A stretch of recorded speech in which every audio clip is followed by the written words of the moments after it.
Hi everybody, Chuck Reed here, welcoming you to another chat with Chuck, and this is our Markets in a Minute segment. So it was a pretty wild week last week in the mortgage business as far as interest rates.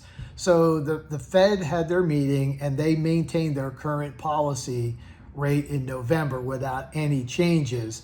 So that is starting to signal to the market that maybe we are finished with these god-awful Fed rate increases that we've all been going through over the last couple of months.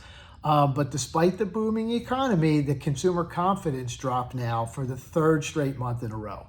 And that's, again, most people are worried about inflation and it's being this persistent. So again, something else that I wanted to share with you. Jobless claims, this is another big one, actually rose for the sixth straight week. So that's signaling to everybody that the labor market is starting to cool down a little bit.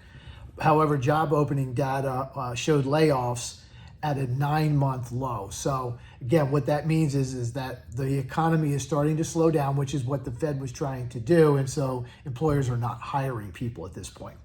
Okay, housing news. So again, record home sale prices in August. That's 4 consecutive months in a row. The average price increased by about 6.68%. Not a whole lot, but the newest piece that we're looking at is that listings are up 1.5% for last week. So again, we have that situation where people have super low interest rates. There's a lot of equity in their house, but if they sell it, they got to go someplace and they're going to have to pay a higher interest rate. So we're kind of, like I said in earlier episode, we're in this tug of war. There are only 562,000 single homes for sale right now in the entire United States.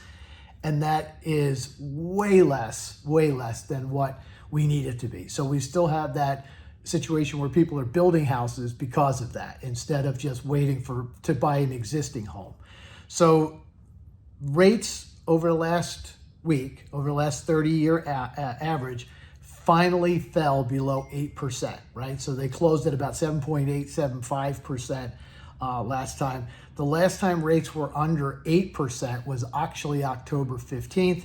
And what I've seen is actually the chief economist for the National Association of Realtors actually put out a statement on, I believe it was Friday or Saturday, and he believes that what's going to happen is that these rates are going to start to come down now, again, sometime around the middle of 2024. So that's kind of around June, July, to have those rates back in the 6% area. So we're going to see a steady decline, according to him, over rates over the next 7-8 months. I don't know if they're going to be dramatic. I don't know if they're going to be very short term, but you know, the news that we got this week about no Fed raising rates and holding tight, that actually affected the market positively. So those interest rates came down. So that is this week's Market in a Minute. If you have any questions, comments, or concerns, you can use the comment section below. I'm always here to help, and keep on living the dream, my friends.